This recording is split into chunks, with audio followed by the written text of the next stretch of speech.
안녕하세요. 랜선 클래스 최정아입니다.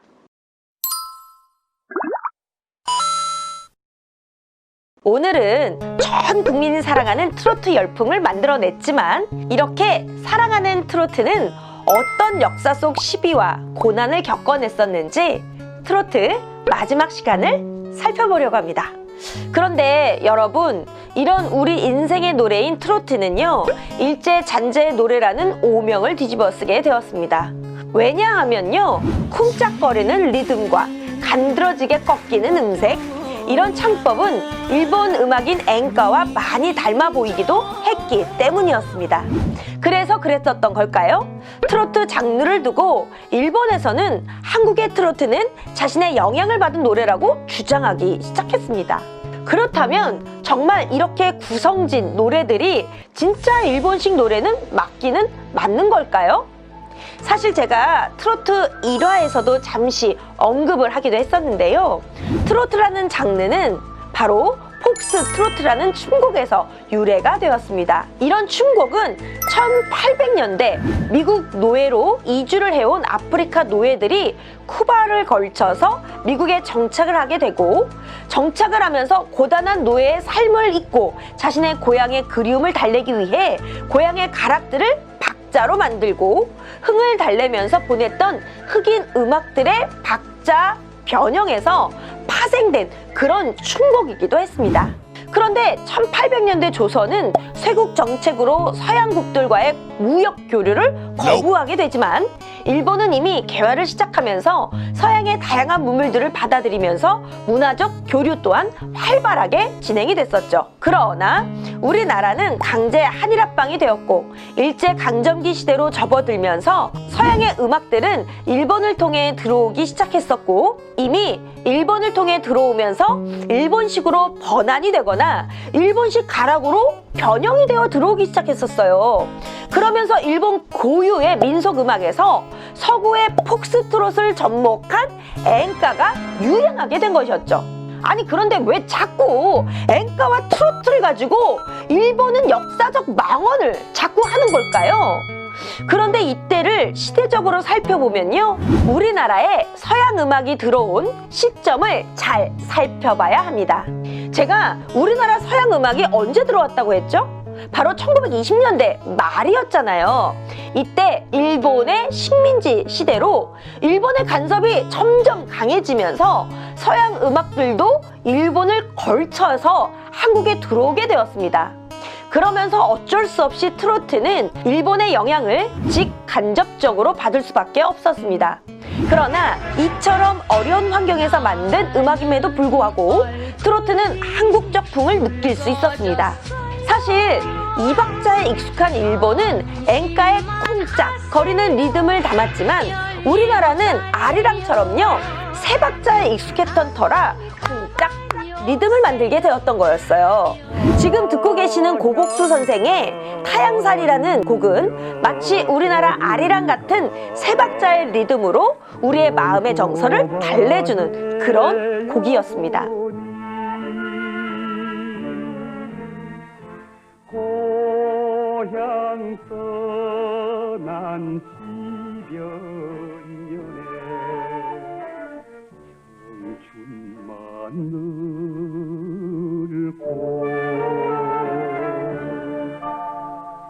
이렇게 트로트와 엔카는 일제강점기 시대에서 서로 영향을 주고받게 됩니다.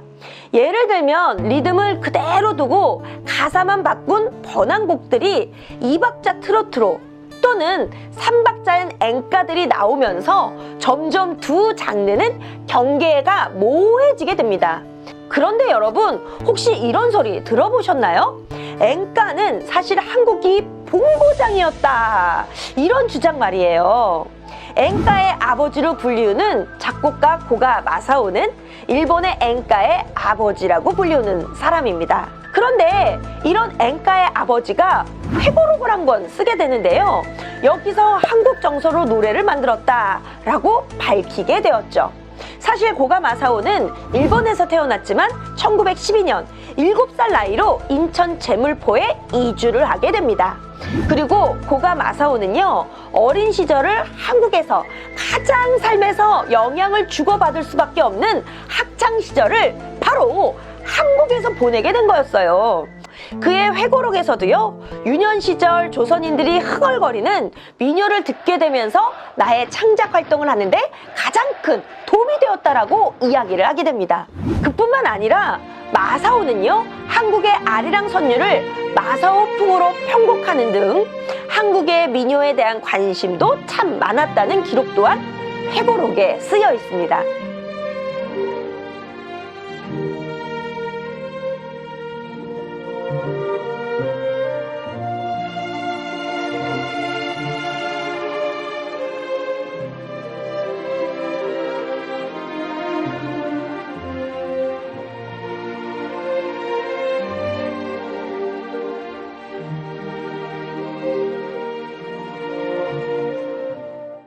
그리고 일본에서 유명한 아모르 파티를 부른 김연자 씨도요, 일본에서 소개할 당시에 이렇게 소개가 되었다고 하죠. 엔카의 본고장에서 온 가수 김연자!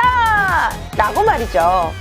이처럼 엔카와 트로트는 서로 아픈 시대를 공유하면서 서로 영향을 주고받으면서 발전된 그런 음악입니다.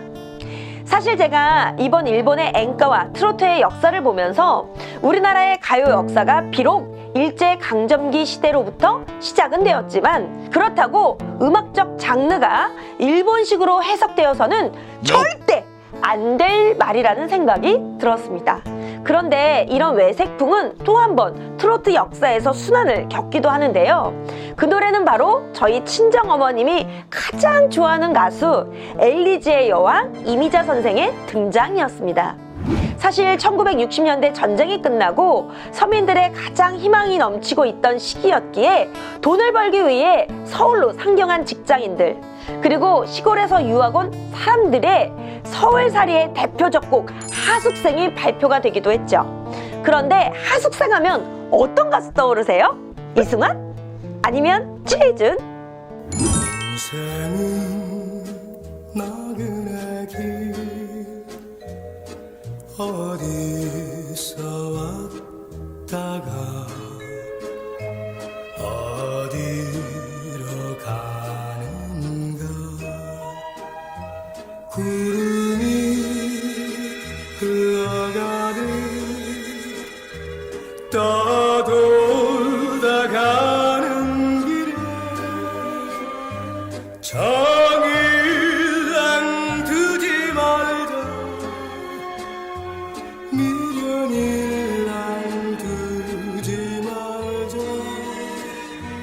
인생은 나그네 길 구름이 흘러가네 정처없이 흘러서 간다. 그러나 트로트는 일제시대부터 울고 짜며 눈물과 한숨을 지며 우리의 숙명적 삶에 패배의식과 스스로 자학하는 노래들이 대부분이었기에 1960년대 이런 노래들을 모두 잊고 새로운 시대, 희망의 노래를 대중들은 원했었던 거였죠. 그런데 이런 희망적인 노래를 딛고 1960년 트로트 침체기에 바람을 불러일으킨 가수가 바로 엘리지의 여왕 이미자 선생이었습니다. 그러나 이 동백아가씨는 갑자기 외색이라는 이유로 22년 동안 금지곡에 포함이 된 불운을 겪게 되었습니다. 이미자 선생의 동백아가씨의 금지곡의 외색 시비가 궁금하시다면 트로트 4화에서 확인하세요. 그러면서요, 이때 당시에 건전가요의 전성시대가 찾아오게 됩니다. 그중 유명한 서울의 창가와 같은 노래들을 부르며 도시의 경제적 발전을 이야기하기 시작했었죠. 그러나 늘 양지만 있는 법은 아니었죠. 양지가 있다면 음지도 있는 법. 이렇게 경제발전에 화려한 도시의 노래들이 등장하면서 한편으로는 또 다른 소재의 노래들이 등장하게 되는데요. 그 노래가 바로 고아와 기아 소재의 작품들이었습니다. 제가 어렸을 때 봤던 영화들이었었는데요. 그 영화는 엄마 찾아 산만리, 미워도 다시 한번과 같은 고아와 기아 소재의 작품들과 나은정과 기른정, 낳아준 부모와 길러준 부모 사이에서 갈등하는 수많은 작품들이 큰 인기를 얻게 됩니다.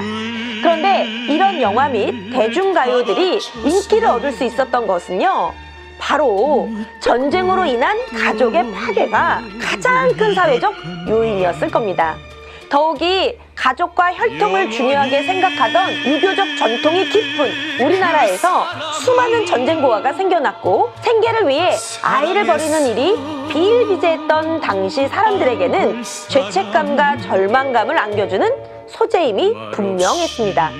그 당시 노래 중 이미자 선생의 기러기 아빠 들어볼게요. 산에는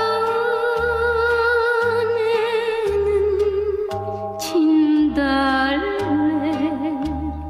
들엔 캐나리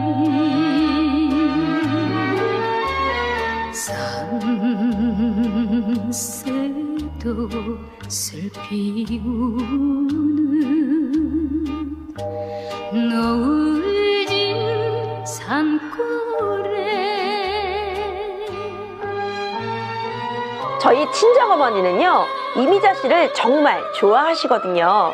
지난 2019년 이미자 가정음악회 60주년에 세종문화회관으로 콘서트를 보러 가시면서요, 너무 떨린다고 말씀하셨던 저희 친정어머니 생각이 납니다. 그런데 지금 이런 노래를 듣고 있으니 어쩌면 저희 친정엄마는 이미자 씨가 불러준 노래를 들으면서 자신의 어린 시절을 추억했던 건 아니었을까요?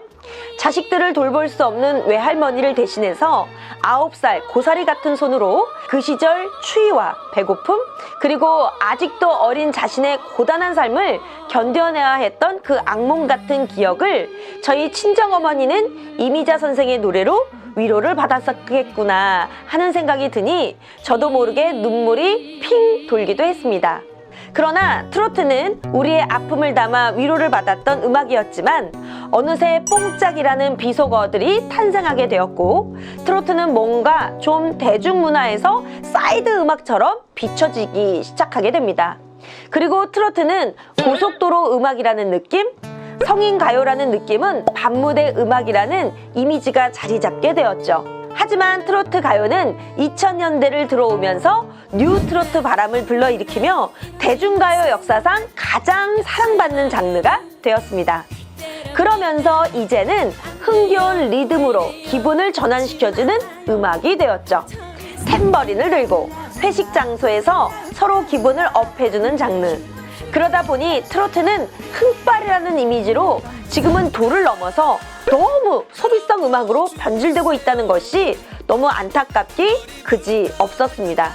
그런데 여러분, 트로트가 이렇게 오랜 시간 동안 우리 국민에게 사랑을 받았던 이유는요, 바로 내 아픔과 슬픔을 있는 그대로 담아내며 사람의 마음을 울리는 공감이었습니다. 나 자신이 주인공이 되어 마치 나를 위해 불러주는 느낌?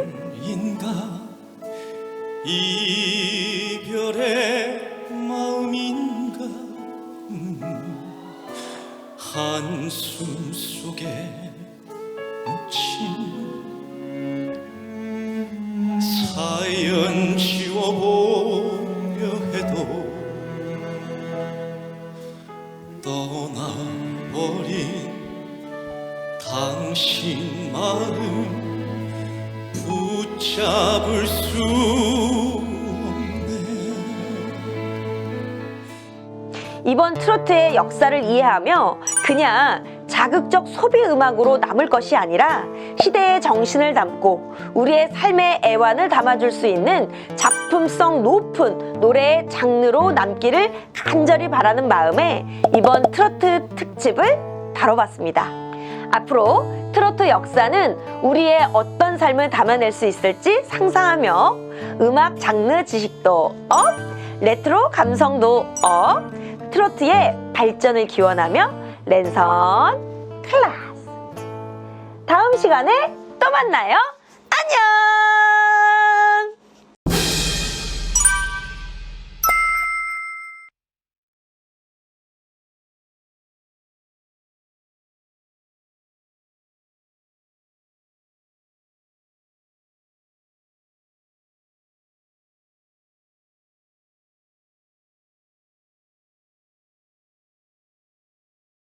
트로트의 발전을 기원하며 랜선 클래스. 다음 시간에 또 만나요. 안녕!